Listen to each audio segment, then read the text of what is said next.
Welcome to today's segment of Front Page, where every weekday I summarize and find the most interesting parts of the day's headlines from 5 different newspapers from around the world.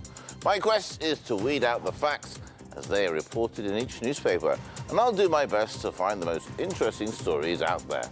I'm Murad Hamami. Let's get started here at home in Turkey with the Daily Sabah. The headline reads, Turkey, Armenia at turning point despite past traps. This is good news, actually, because as Turkey and Armenia head towards normalization after decades of frozen ties, analysts say that the process is on the precipice of a real turning point, but warn that Ankara and Yerevan must avoid walking into the same trap that derailed past attempts at reconciliation.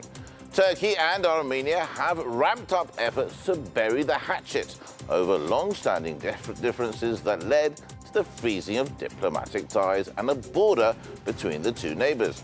Special envoys recently appointed by the two countries to spearhead the latest peace push held the first round of talks in Moscow on January the 14th, where they agreed to continue negotiations without preconditions for full normalization. The normalization process received a major boost this week as flights between Turkey and Armenia resumed after a 2-year halt. However, their land border shuttered since 1993 when Armenia occupied Nagorno-Karabakh remains closed. Looks like the two countries are on the right track though, so let's hope all is worked out soon. Now, in the meantime, Turkey is restoring an ancient Armenian church in Diyarbakir. Take a look at this report. An ancient Armenian church in southeastern Turkey is set to be restored. The Surp Sargis Armenian church, built in the 16th century in the Ali Pasha neighbourhood of Sur district, Diyarbakir province, has an area of 3,769 square metres. Owned by the Diyarbakir Surp Giragos Armenian Church Foundation, the church, whose upper structure was completely destroyed, is also known as the Paddy Church, as it was used as a paddy factory for a long time. Measurements that will form the basis of the building survey and projects are being made. Material samples have also been taken, which will help in getting more information about the church's architectural style. The 16th century building deteriorated over time due to a decline in congregations. An inscription now in the Diyarbakir Archaeology Museum says the Christian place of worship was last repaired in 1840. The building is one of the 2 surviving churches in Diyarbakir, and the Turkish officials have begun the process to return it to its former condition.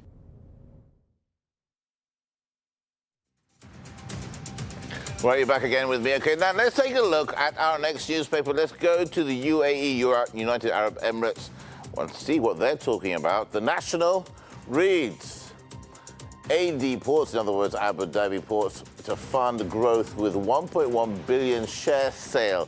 Interesting story here now. Abu Dhabi Ports Group, the operator of the industrial cities and free zones in the Emirates, raised $1.1 billion from its share sale to help the company expand its operations globally and boost growth. The trading of the shares is set to begin on Tuesday under the ticker symbol AD Ports on the Abu Dhabi Securities Exchange. The company said on Monday, according to a spokesperson at the ADP, the cash proceeds from the primary issuance will be used to fund the company's organic and inorganic growth plans, allowing the company to accelerate its local and international expansion plans. Now, established in 2006, Abu Dhabi Ports owns and operates 10 ports in the UAE. It also manages more than 550 square kilometers of industrial zones and end-to-end logistics business, besides offering a range of maritime services. Okay. That's the news from the Middle East. Let's take a look at China. Now, 2 things really going on in China. Of course, the Olympics are going on, but also, interestingly, this headline, which I found today, U.S. Foundation encouraged to help boost ties. Now, in 1930s, Edgar Snow and Helen Foster Snow, who were journalists from authors from the United States, made the Communist Party of China known to the world through their books and articles on the party and the Chinese Revolution. They are seen as a bridge connecting China and the US. After Adam Foster, president of the Helen Foster Snow Foundation, wrote recently to President Xi Jinping, Xi replied and encouraged him and the foundation to continue to serve as a bridge promoting friendship between the two nations. Now, joining me now, all the way in Beijing, I'm very lucky to be joined by Zhu Qindu. He and I are going to talk about this and hopefully understand if the US and China, Zhu, thanks for joining me here on Front Page.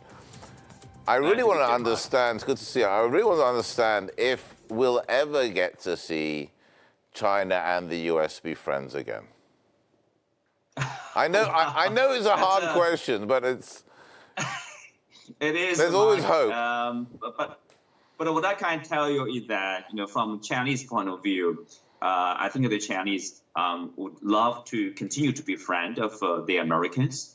That's almost for sure. If you look at the number of young Chinese students seeking further education in the United States, including those in the U.S. high schools, you can see there's just still strong belief in the U.S. education system. And people's idea is like we can still learn a lot from the U.S. despite these growing tensions between the two governments, the two countries in general.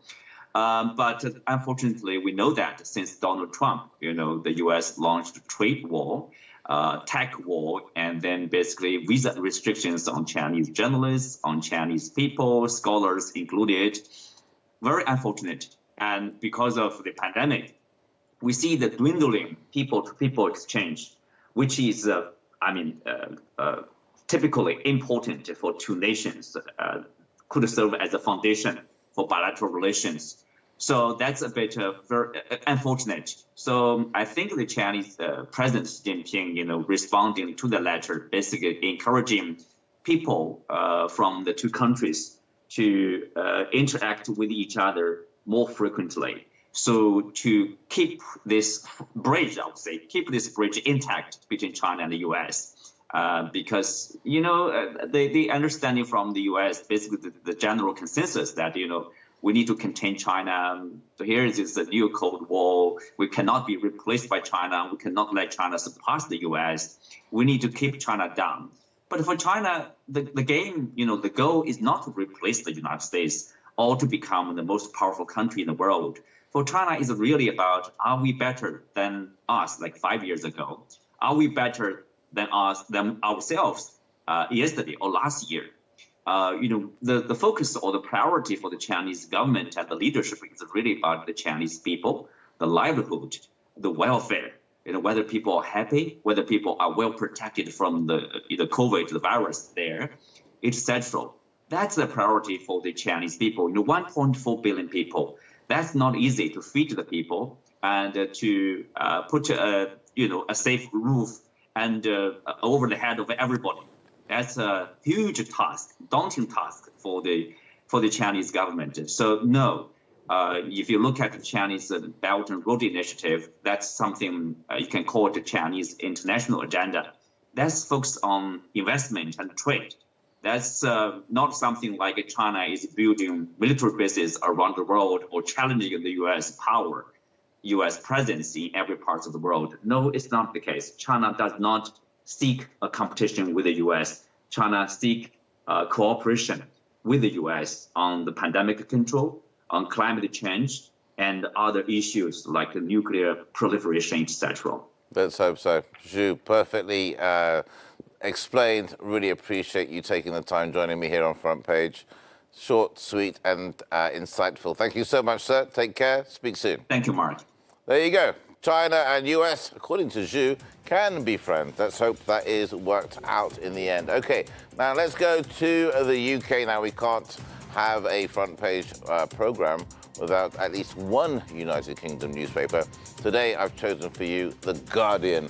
The Guardian headline reads, "Angry MPs blame Johnson's poison after anti-vaxxers set up on Stammer." Okay, Keir Stammer. Now, MPs from all sides angrily rounded on Boris Johnson and accused him of whipping up a political poison after the Labour leader Keir Starmer was set upon by protesters who accused him of protecting the paedophile Jimmy Savile.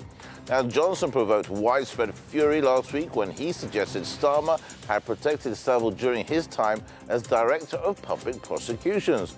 The comments drew criticism from two former Tory chief whips and prompted the resignation of a long-serving aide. On Monday, Starmer and the Shadow Foreign Secretary David Lammy had to be bundled into a police car after anti-vax protesters surrounded him near Parliament with shouts of traitor and Jimmy Savile. One witness said a protester carried a hangman's noose prop, which another protester had joked was for Starmer. The PM on Monday referenced Starmer's former job as Director of Public Prosecutors, suggesting that his opponent was responsible for failing to prosecute serial sex offender Savile, even though fact-checkers have since proven the Labour leader was not. Now, Prime Minister clarified his comments on Thursday and claimed that he had not been talking about Starmer's personal record, but notably did not apologise for the slur either. OK, that was The Guardian, always trouble there. Let's move on to our final newspaper today, the pink sheets of the Financial Times. Now, of course, big story here. They've gone with Macron seeks to avoid war. Everyone's talking about this, really. French officials said Vladimir Putin had moved towards de-escalating the Ukraine crisis by promising not to undertake any new military initiatives and agreeing to withdraw thousands of Russian troops from Belarus after the completion of planned exercises. If the agreement brokered during the talks, which with his French counterpart Emmanuel Macron on Monday, is confirmed by Putin, it could ease tensions in the region after Russia amassed more than 100,000 troops on the Ukraine's border.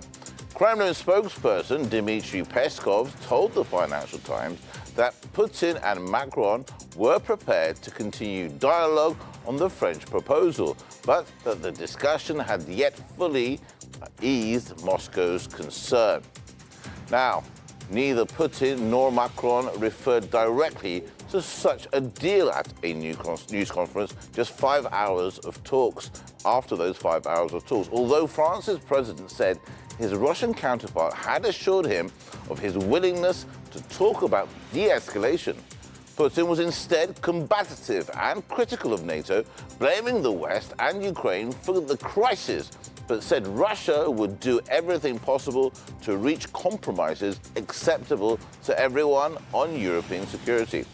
Russia is demanding NATO pledge never to admit Ukraine and roll back its eastward expansion, essentially rewriting the entire post-Cold War security order in Europe. Western officials have said that those requests were unacceptable, but have attempted to find common ground with Moscow on other issues, such as arms control. Macron, who is set to meet Vladimir Zelensky's Ukraine's president in Kiev on Tuesday, acknowledged the deep differences between Russia and the West over the Ukraine conflict and said the sides were looking for new solutions to ensure security and stability. Well, there you go. Lots going on around the world. We've covered all the way from China to here in Turkey to the UK, even the Gulf we looked at today as well. And we know what's going on between Russia and Ukraine. Let's hope there's a peaceful settlement soon. But for now, that wraps up today's top headlines of the day. Be sure to tune in tomorrow at the same time. Well, I'll be here giving you a synopsis of the front pages from around the world. I'm your host, Murad Hamami.